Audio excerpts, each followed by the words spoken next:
Glitch City, 2070X AD. A city that shouldn't exist.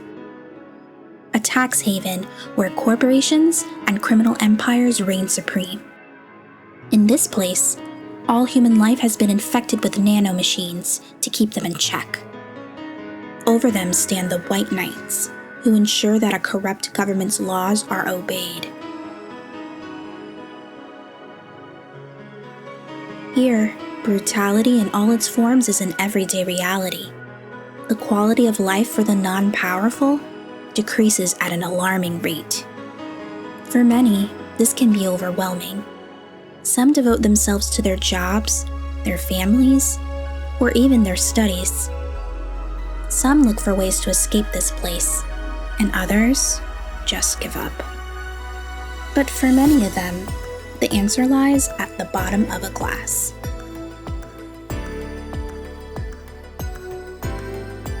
On a small road, just seconds away from the main street, somewhere near the slums, you can find the Hall A of the BTC certified bar-coded VA-11.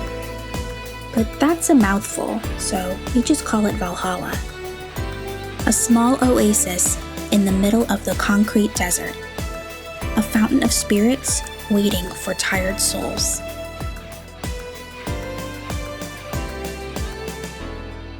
And it's here where this story unfolds. Valhalla, Cyberpunk Bartender Action.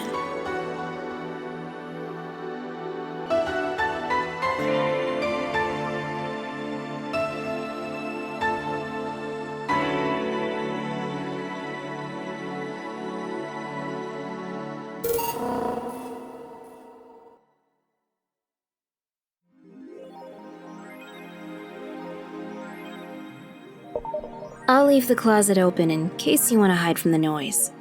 Thanks.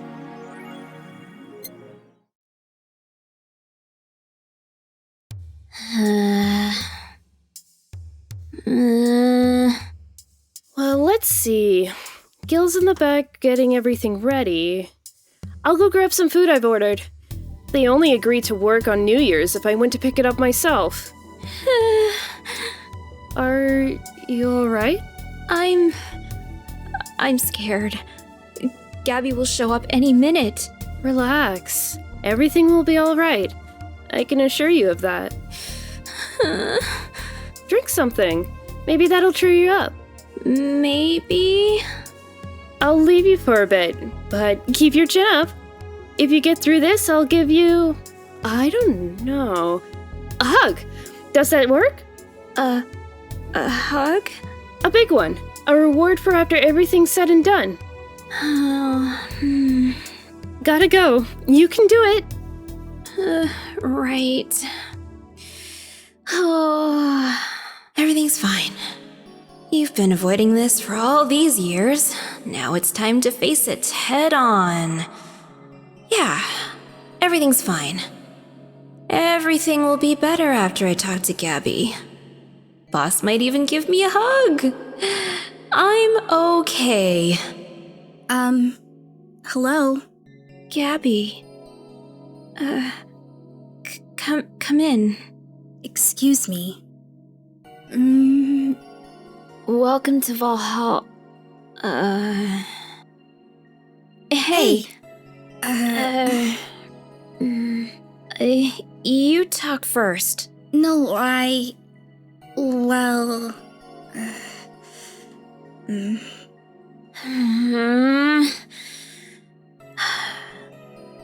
Some days ago, I got a letter. And even odder than getting a letter is the fact that it was from your sister. A what? My sister sent you a letter? That's the first I've heard of it. What did it say? I don't know. I never opened it. At least, not until now. Huh? I figured I should read it with you. Yeah, let's do it. Let's read it. All right then.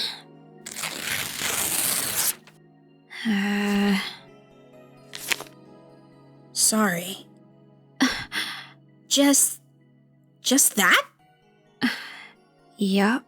Isn't there anything else in the letter? Maybe on the back? This is just like your sister. I spent days worried about this letter, not wanting to open it for fear of what it might contain. I lost sleep and appetite thinking about it.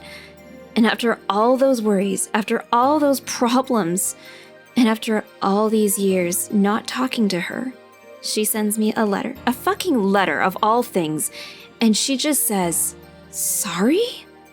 Sorry for what? For our fight? For not talking all these years? Ugh, no. Now I'm just fucking pissed. Are you laughing? Sorry, I remembered all the times my sis provoked you that way. Like that time where she gave you chocolates labeled 1, 2, and 4 during Valentine's Day, and you were pissed about the lack of a 3. Or that time where you left an unopened beer bottle on the table. She sneakily opened it and took a sip. She didn't tell you she did it, and you were confused all day long.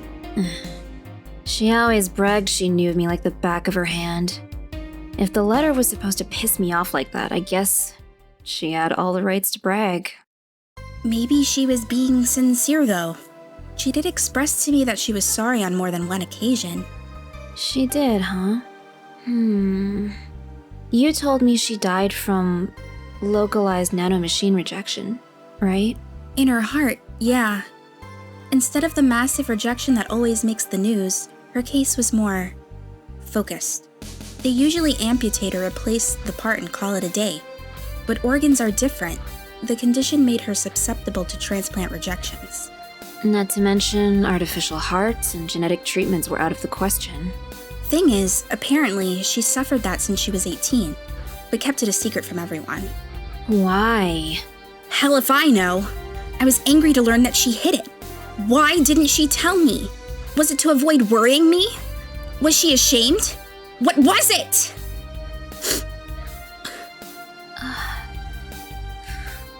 Wait, how did she live so normally then? She had to use a serum, shots near her heart every 3 days. Apparently, the serum burns like hell. The shot even left her a nasty mark where she had to apply them.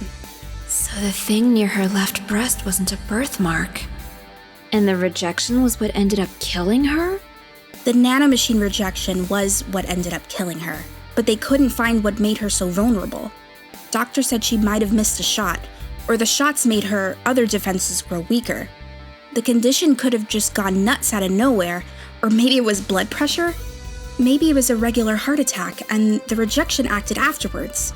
They don't know. She kept it a secret from everyone, so nobody knows. Maybe if she had told me about it, I could have helped her.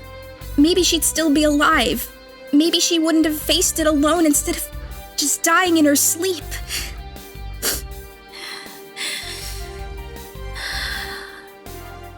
Thinking about what-ifs won't bring her back. I spent so much time hammering myself with what-ifs after you told me she died. What if I waited to cool down a bit back then? What if I just swallowed my fears at that very moment? What if I had apologized earlier? What if I'd given a chance to the Research Institute thing back then? And the amount just increased threefold after I lashed out at you the other day. But today, I realized something. Having such regrets with the dead is a hollow effort. You're alive. You're here. I can make amends with you, but I can't make amends with the dead.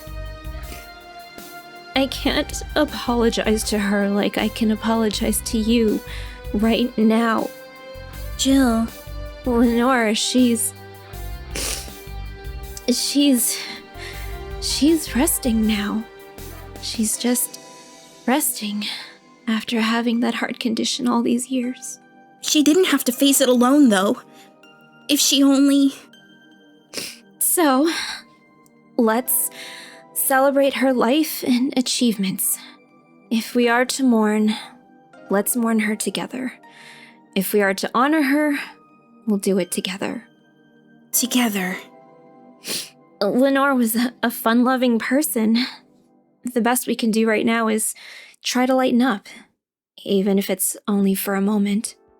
I need to ask, though, did she really start to complain about chest pains shortly after I left? No, she didn't get visibly worse after you left or anything. Everything was actually too sudden. She did complain about chest pains from time to time, but that actually goes way back before you left. Back then, we thought it was just acid reflux or something. Gods, I even blamed her death on you. I was just too angry back then, and part of me just wanted to put the blame on someone or something. And you didn't deserve that. Sorry. Hey, I'm sorry too, you know. We both have things to apologize for. Don't think too much about it. I should have been mature and not shouted at you either, so... Let's just call all that water under the bridge, shall we? Are you sure? Of course I am. So, how did you find me exactly? Well, have you heard of a message board called Danger/You? I have, yeah. Well, truth is that I visit it from time to time. And the other day I read a thread that discussed the bar. And the description of the bartender sounded just like you. Huh. Are you mad? No, not mad. More like... dumbfounded. Hey, Jill. Can you tell me what the problem was back then? What sparked that fight? Weren't you happy with my sister? Well... back then, I didn't know what to do with myself after I graduated college. I went in and pretty much hated my last couple of years there. It's not far-fetched to think that I only tolerated being there because your sister was with me. Had she stopped supporting my studies, I would have quit right then and there. And then after graduating, I got a very good job offer that she accepted on my behalf in no time. She kept saying it was the best for me and my future, but I was livid. Why did she have to do that? I hated it. I didn't even know if I wanted to go there, but she still insisted so much, like she was forcing that burden on me. And then my became our future, and she started talking about marriage. You were going to get married? I don't think we ever took it seriously, but it was something she kept mentioning. Not like we didn't think about that down the line, but she mostly teased me with it. But the thought suddenly scared the shit out of me. I loved her. I don't think I was ready for such a commitment, especially considering what she did. I didn't know what I wanted to do, but I wasn't going to let her decide such a big thing for me. I mean, she could be really pushy from time to time. Like I said, I pretty much passed college thanks to being with her, and that was partly because she was so pushy.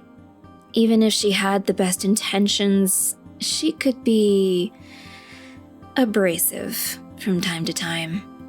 And it rained down on me that moment.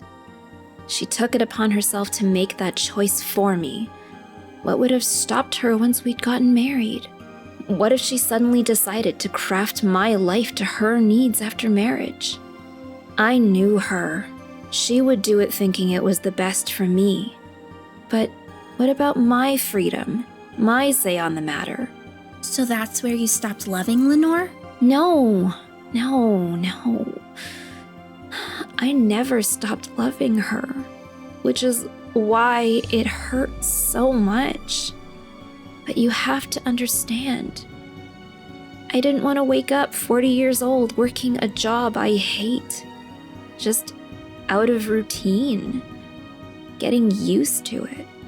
I wanted a break from everything for a while to put my thoughts in order, regroup myself, think carefully about what to do next. I can understand. I've sometimes felt the same, although I'm not even in college. So that's what led to you guys fighting, huh? You know, the word fight makes it sound like we exchanged blows or something. It's all silly when I think back to it. Tragically silly. Maybe I was the one who started the fight, getting all defensive about not wanting to take that offer. Perhaps if I didn't overreact to her arguments about wasting this huge opportunity, maybe she wouldn't have lashed out at me this bad. It could have been avoided if I had just kept a cool head and talked about that with her. My sister said something like that. Huh? I told you she mentioned on more than one occasion how sorry she was about the whole thing, right?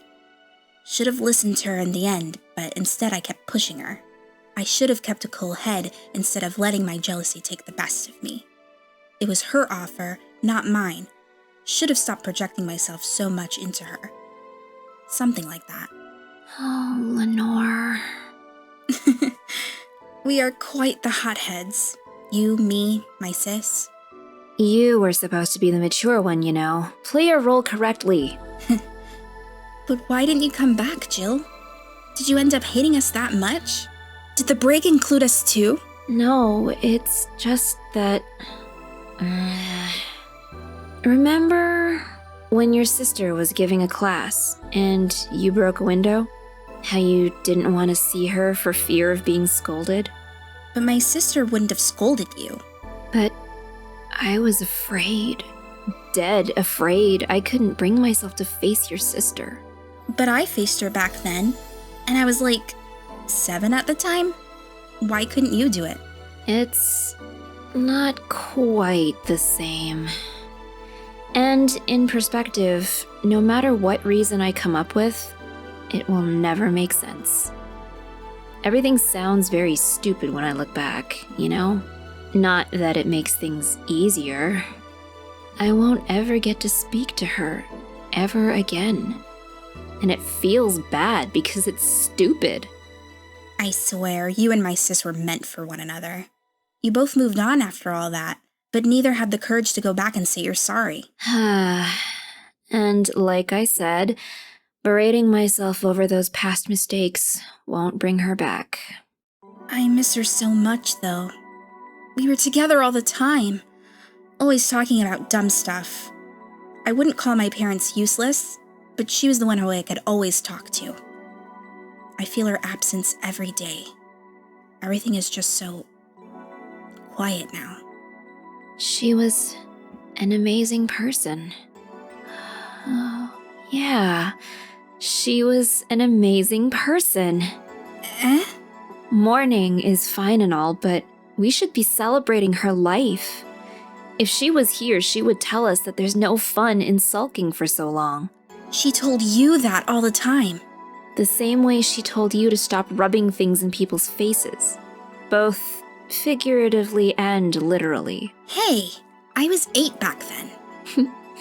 So, let's have a toast in her honor, shall we?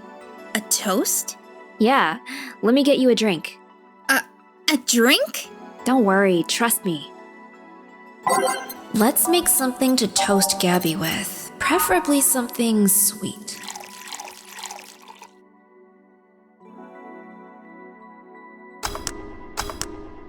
Grab this for a sec. Okay. Lenore, I know you're watching from the beyond right now, as I give a drink to your little sister. It's obvious to me now that we both meant to make amends at some point, but we never got around to it. I can't apologize to you anymore, but I can, at the very least, make you rest easier. So know that I'll look out for Gabby in your absence. I'll make sure Gabby grows into a fine woman, just like you were. I'll always be there for her. I'll be sure the little brat doesn't face the same problem you and I had. Hey! Want to add anything? always miss her. Don't say it to me. Say it to her. That's a bit... Come on, just this once. I'll always miss you, sis. Sis, you idiot! Why did you keep that secret for so long? Idiot! I always told you everything. Wasn't I enough? You idiotic idiot!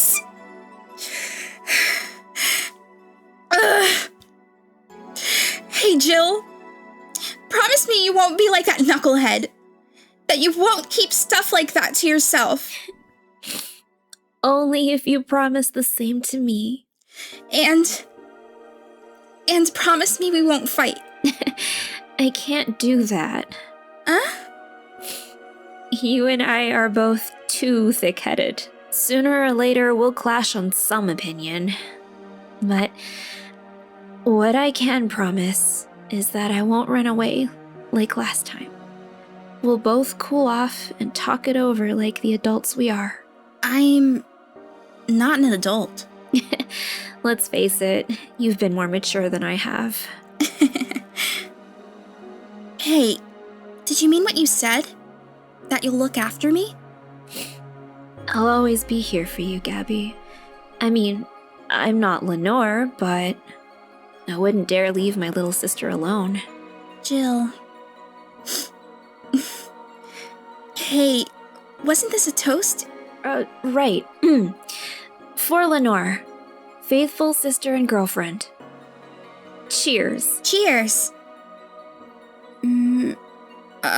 So... About this drink? Can I drink it? Do you like it? Take a sip. It's not bad. Why not drink it then? You're with an adult. We might as well break the alcohol taboo here and now. Right. Now that I think back to it, didn't your sister give you a beer once as a prank? Oh yeah, that. It was April Fool's. I should have known better when she offered me apple soda. I put bubblegum on the soles of all her shoes in retaliation. She walked funny, and my jaw hurt for the rest of the day. Yeah, but did you know you got my drink that time? Huh? She gave me a beer, and it turned out to be apple soda. Oh. Did you get back at her? Well, I did hide all the dildos in the house that night, only to find out she knew how to use a cucumber. And as a follow-up, she used that same cucumber in a salad days later. She said, "So, do you like eating me for lunch?" Jill? I'll tell you when you're older. Or never at all. Hey, Gabby, do your parents know you're here? They think I'm at Clary's, actually. Who? Oh, she's my best friend at school. And this Clary knows you're using her as an excuse, right? Of course. How would she cover for me otherwise? True. Will you go to her house afterwards? To be honest, I didn't think that far. Maybe I will. I do live in another district, but Clary doesn't live close by, so... Well, it can't be helped. I live nearby, and the streets aren't exactly safe at night. So why not stay with me tonight? Are you sure? I don't live in a mansion, but I'd say it's comfy enough. At least to spend the night. Sure. I'd love to stay with you. Great. Hey, does your dad still have that bakery? His bread was really good. Yep. He opened up a second branch last year. So he's looking to expand? I think he got into a partnership with a friend in Motor District. The guy saw an opportunity after realizing Motor District has almost no bakeries. I still remember when your sister introduced me to him. He started shouting, "I knew it! I fucking knew it! You were a lesbian! Mark 1 for daddy!" I think he had this bet with an acquaintance of his ever since my sis was 12 years old or so. Dad said sis was into girls. The acquaintance didn't believe him. He bet a beer on whether he was right or not. That beer bottle is still in the fridge. It's even labeled Sweet Victory. Your mom and Lenore never made up, did they? I guess that one wasn't as simple as the said one too many things argument. Mom was always obsessed with high society, and in her circle of friends, a lesbian daughter was a no-no. I'm still on my sis's side for that one, though. Mom didn't reject her because she herself was homophobic. She did it because her friends were. To Mom, the opinion of her circle of friends was worth more than her own daughter. How did she react to her death? Dunno. Mom and Dad broke up 2 years ago. They did? They never got married, so there was no proper divorce. I haven't seen her since August, I think. Did you two fight too? No, she just hasn't showed up. You must have felt alone, huh? I've been there. A bit, but I'm not alone anymore. Thanks to you. Huh? I thought there was gonna be a party here. Alma, over here. Party? A small New Year's celebration. Want to stay for it? I don't want a kid to burden. Don't worry, you won't. You'll only get cola for the night, though. No alcohol. It'll give us time to catch up even more. I can introduce you to some friends. Are you in? If you don't mind me. Great. Hey, Alma, come here. There's someone I want to introduce to you.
Did you have fun?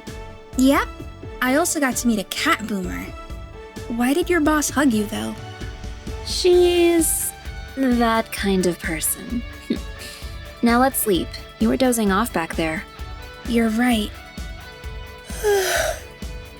Good night, Jill. We'll play some more tomorrow. Good night.